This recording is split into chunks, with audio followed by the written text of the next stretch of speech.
I think our first video should be on digestion. What do you think?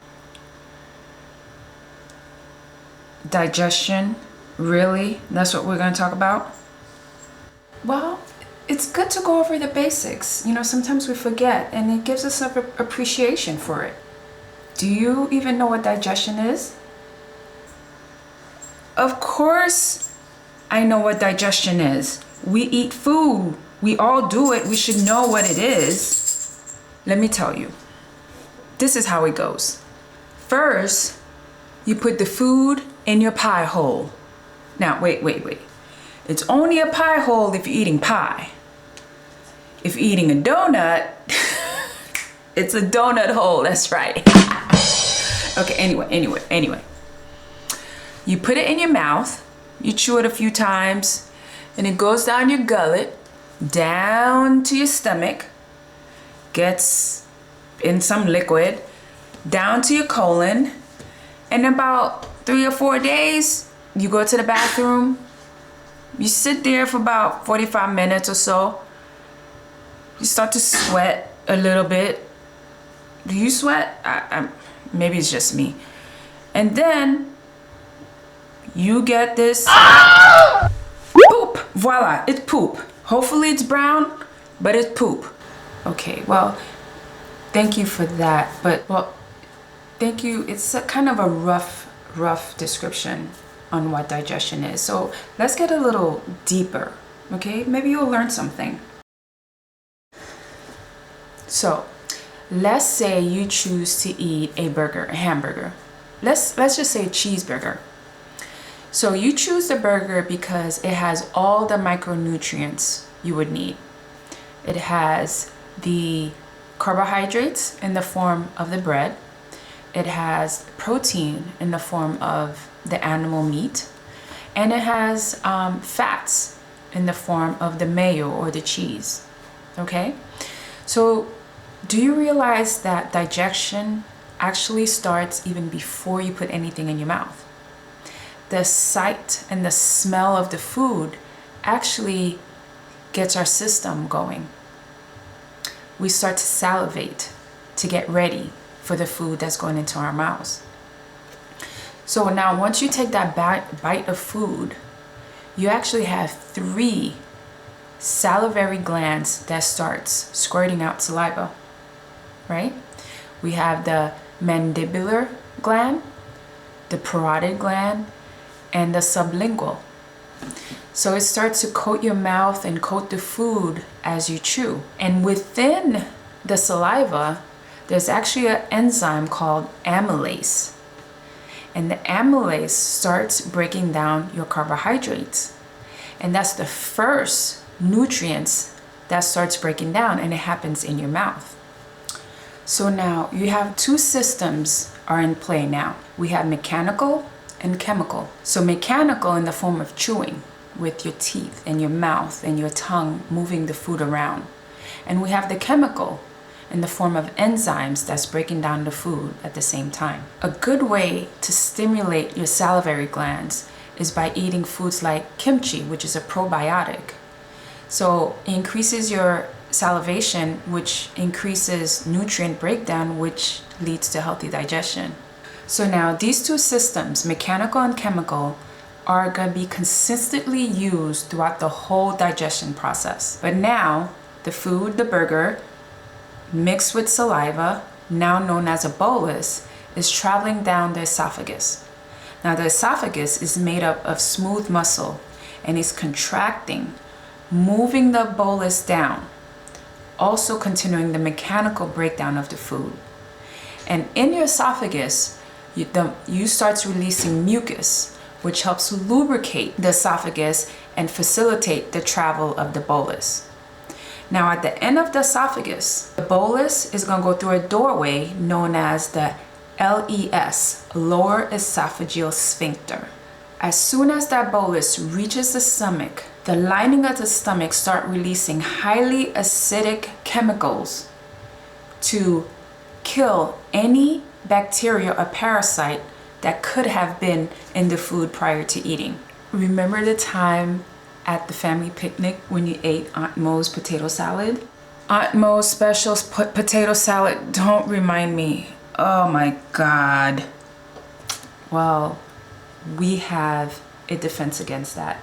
A healthy gut produces enzymes to help fight bacteria like salmonella. And our stomach is the first line of defense against foodborne pathogens. Okay, let's just say we just ate some food that has no bacteria in it. What happens next?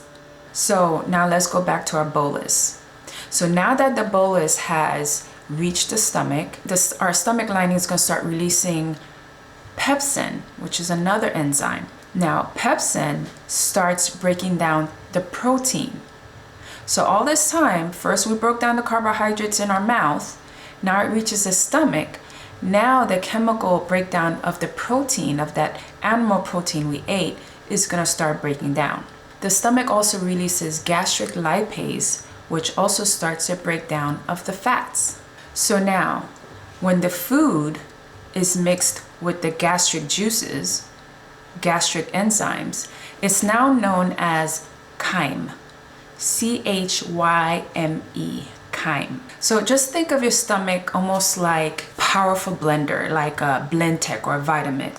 Blending, breaking down the food, and the result is chyme. So now that we have the chyme, in about 1 to 3 hours, that chyme or that smoothie is gonna move out of the stomach. It's gonna hit another doorway called the pyloric sphincter. And that's the doorway between the stomach and your small intestine. Did you know that the small intestine is about 20 feet long? It's broken up to 3 parts. We have the duodenum, the jejunum, and then the ileum is the last part of the small intestine. And each of these parts have a distinct role.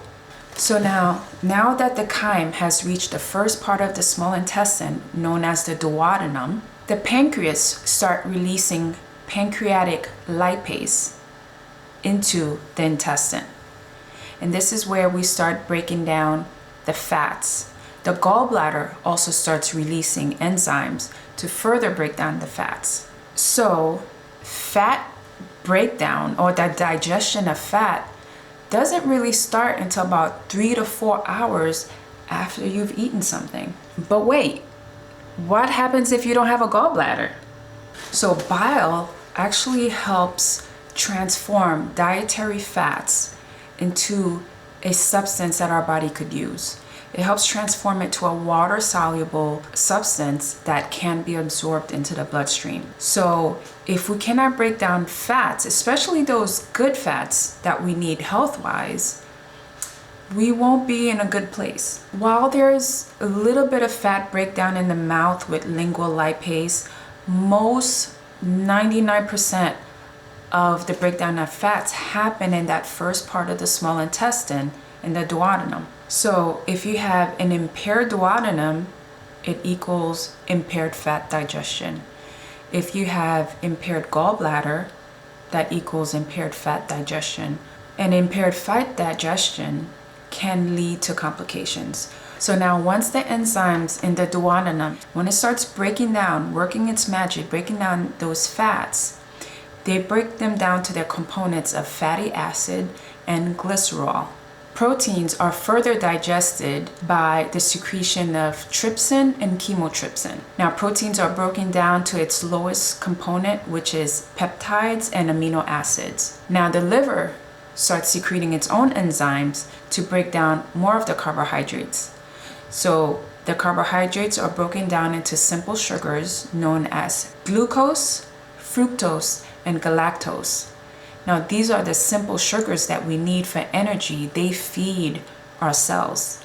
Now that things are broken down, and hopefully they are broken down adequately, the chyme has moved to the jejunum. Now, the jejunum is where, that middle part of the intestine, that's where the absorption happens. That's where the nutrients get absorbed into our bloodstream. The lining of the jejunum specializes in absorption of proteins and carbohydrates. So now from the mouth all the way down to the duodenum, the first part of the intestines, The focus was on digestion and breakdown of food. Now that second part of the intestine, the focus on absorption of the nutrients.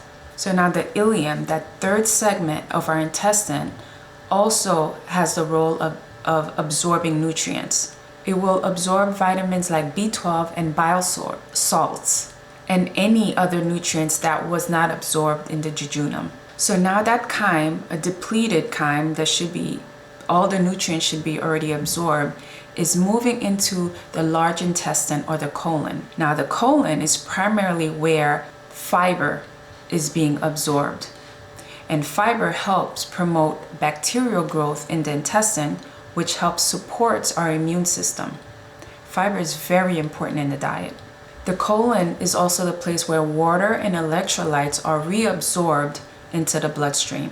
So now what was that hamburger that transformed into a bolus, that transformed into chyme, is now what we lovingly known as poop in our colon. And that poop should travel nice and smoothly into the toilet. No, you call it feces. I call it poop. Doo-doo. Caca. Donkey. Thank you, misery, we get the point. So what's poop? Poop is essentially indigestible material, stuff our body cannot digest. Did you know that 70 to 80% of our immune cells reside in our gut? Huh. I did not know that. So which means that our gut microbiome affects, or the health of our gut affects our systemic health, our systemic immune system. Did you know that?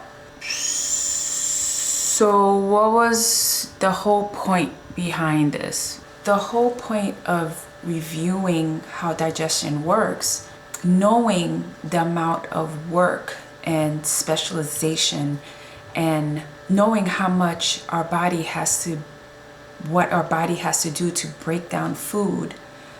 Does the quality of food matter? Maybe I would think twice before I eat that next cheese doodles, Fritos, onion rings. Nothing? No onion rings? Would you employ so much energy and resources to break down something that's not going to give you something back in return? Does it really make sense?